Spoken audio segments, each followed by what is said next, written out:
Welcome to TYTSports. Francis Maxwell here with Dave Kohler. Thank you for joining us. So my new favourite person in the world will be Theo Zwanziger.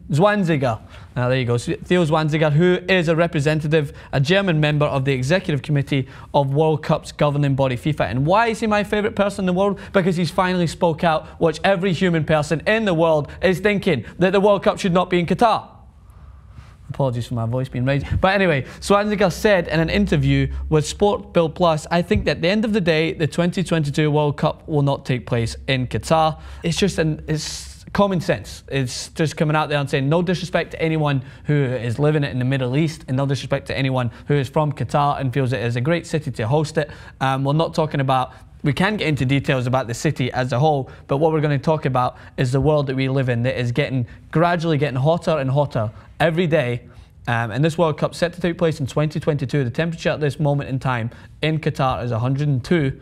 Thanks to my producer Jason for telling me that. And it is going to get gradually hotter. Doctors have came out and been quoted saying that it is not going to be safe to play this competition in the summer for the players itself. But wait, they've got this massive new issue that Dave Kohler wants to elaborate on. They're going to bring in a cooling system for the stadium that's going to cool a massive 120,000 seated stadium. For an outdoor stadium. Their solution to this hot weather is they're going to develop the world's best outdoor cooling system. That is outrageous. Do you realize how many fossil fuels, how much oil it's going to require to power that thing?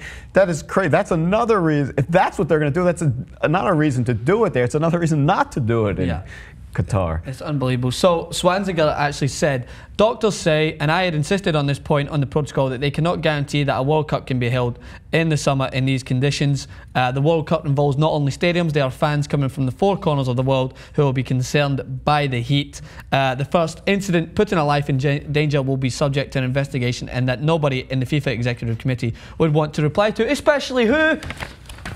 Jason? Well done. Sepp Blatter, who apparently came out and said straight away that he did not want the World Cup to be in Qatar, and everyone knows of my detest for Sepp Blatter, who, oh my God, he's running again for FIFA president. Oh, that was a shock. I didn't see that one coming. But the dictatorship that has been under Sepp Blatter, of course he's going to say at the start that he did not want this competition to be in Qatar, to cover his tracks of the fact that his pockets are undoubtedly full over this issue, with a lobbyist who was said to be in Qatar when they are petitioning for this competition to go ahead, which is not legal in the World Cup. You cannot have a lobbyist being there for Qatar. Anyway, the main issue is that FIFA itself are standing by the issue. This is a representative, so I must stress that this is still going to happen in Qatar. It has still been said that it's going to happen, but it's a good sign that people are pushing it for not to happen, because it just simply can't go under these circumstances. And I'll give you another point that they're thinking about doing, is hosting it in the winter. I mean, what even is that? This World Cup, this competition has been going on for so many years. It has encompassed the world into one big family to watch the competition. Why would you push it to the winter when no one is going to want to travel during the summer to watch it? There's not going to, the fan base will definitely decrease. Not that I'd imagine fans would want to go to Qatar. Anyway, what's your views on that?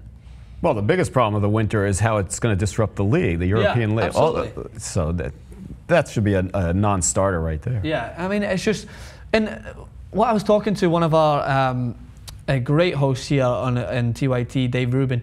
He focuses a lot of his issues around Qatar. He feels that it's very overshadowed by other problems that go on in the Middle East. He feels like Qatar is overshadowed by their views towards homosexuality, their views, the way they treat their workers. I think, and I don't know the facts, don't quote me, but an enormous amount of workers in there seem to die from heat exhaustion and other issues, and being underpaid and undertreated. And I know that happens a lot over the world, but in Qatar, to hold it along, partnering that with the heat problem that's going to go on with this issue, it is just mind-blowing to me that why people can not see that this is a sheer level of corruption to go on here at its highest level in FIFA, that people's pockets are full, and why the competition will still be there. But I think it was suggested that if it doesn't go ahead in Qatar, the United States are in the running to host it. Japan and South Korea, again, I know they hosted it back in 2002, so I wouldn't want to see it happen there. It's already just happened 2002, but the United States is a fair assumption that I would like it to be there, not only because I'm here, but I feel it would be a better fit than Qatar. So we want to know your views. Viewers out there, you know how I feel about this. You know how I feel about Sepp Blatter. You know how I feel about FIFA in general. this new representative is definitely going to earn an invite to my my guest list of people who I'll invite over for dinner to talk about Sepp Blatter, and I'm sure you'll be there, Dave, to talk shit on him as well. Please invite me. Thank you for tuning in to TYT Sports. Don't forget to subscribe. Follow us on Twitter. Follow me at @Francis_Maxwell. Follow Dave at Dave Kohler. And again, don't forget to subscribe. Talk Tactics coming tomorrow.